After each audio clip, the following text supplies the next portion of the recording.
40. The new job this time was in Topeka, Kansas, a city I had never even heard of before, even though it's the state capital. I gave up my room on Emerson Street, and since I had a little money in my pocket, I suddenly felt bold. I took a $40 taxi straight to the airport and flew to Topeka.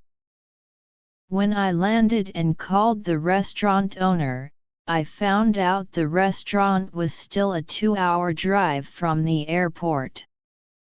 So I just sat there waiting like an idiot. A few hours later, the owner and his father finally showed up in a Mazda SUV. On the way back, they even stopped to buy a few packs of Marlboro. When we arrived, I saw the restaurant was old and worn down. They let me eat a buffet meal first. I stuffed myself, then took me to the place I'd be staying. Inside that house lived the owner's parents and 2 Mexican guys from the kitchen. Before I could even settle into my excitement about starting a new job, I realized I'd walked right into another mess. Today is Monday, April 7, 2025. The weather is already getting hot. Last night I slept without a jacket, hugging a pillow to my chest, but the heat woke me up. These days I still sleep with socks on. If I don't, my feet and lower legs turn ice cold and start twitching. I can't feel temperature changes in my legs or feet anymore. The only way I know it's cold is when the spasms start. Why do I say I can't feel temperature? Because one day in the shower, I tried using the shower head on different parts of my body. Above my belly button, I could feel the warm water. Below it, nothing, like the water had no temperature at all. That's when I personally confirmed what people always warn diabetic patients about: soaking your feet can lead to burns without you realizing it. What a sad truth. These nights, I can barely fall asleep. My mind keeps spinning back to my childhood, especially anything before 1995. Slowly, I piece things together. Back then, China didn't have 2-day weekends, only Sundays off.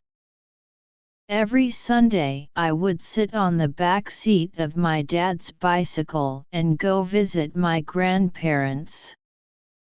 My mom rarely went. I knew she looked down on them a bit. And honestly, I wasn't a fan of squatting over the huge open pit toilet either. I always worried I'd fall in and drown. And the washcloth my grandparents used on my face had a strange smell I can still remember. But despite all that, the countryside was always exciting to me. And every visit meant a freshly killed chicken for lunch, red braised. So I never refused to go except staying overnight. To get there, we rode over Nanman High Bridge, then over the Nangguan River Bridge. Along the way there were sand pits and lime factories, and the road was full of potholes. Then another half-hour ride past a cement factory, then past several outdoor manure pits, and finally we'd reach my grandmother's house. Those 2 bridges were incredibly steep.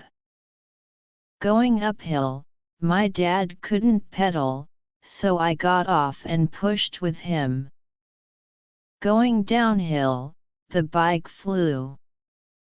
When I sat on the back, it didn't feel scary, but sometimes I rode on the front crossbar, facing downhill. Those moments terrified me.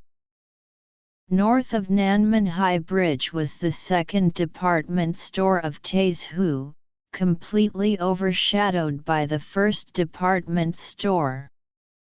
It felt deserted, no life at all. South of the bridge past Nanmen was considered countryside back then. Two things stand out most in my memory. First, the public bathhouse on the east side of the road. Every Sunday afternoon, my dad, my grandpa, my uncle, my young cousin, and I would all go there to bathe. It was the closest bathhouse to my grandparents' home. Rural families could only bathe at home in wooden tubs. Fine when it was warm, impossible when it got cold. Second, the breakfast shop on the west side.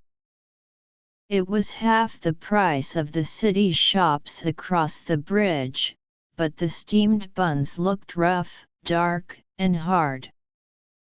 Only now do I know why they didn't use yeast to ferment the dough.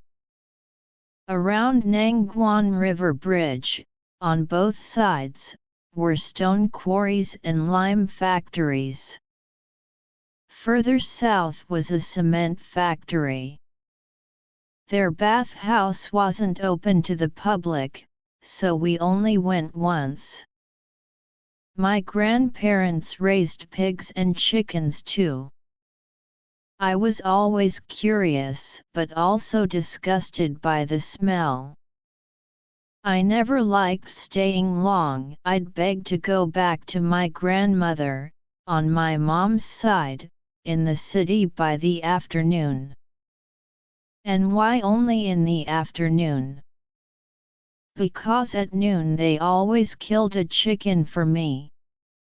After my cousin Maji and I finished eating the meaty drumsticks, the adults would sit around the big round table drinking and chatting.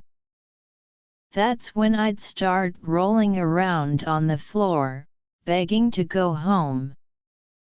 Sometimes Maji would drag me out to bully other kids in the village.